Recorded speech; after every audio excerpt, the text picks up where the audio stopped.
নমস্কার সবাইকে। আজকে আমি কুমড়োর ফুল ভাপা দিব।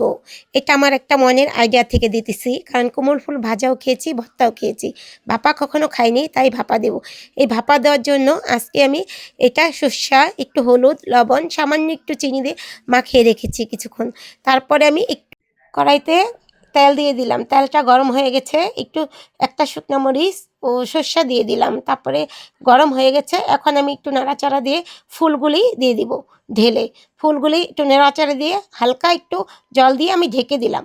গরম গরম ভাত দিয়ে খেলে অনেক অসাধারণ লাগে খেতে। এটা একবার যদি কেউ বানিয়ে না খান সে বুঝবেন না।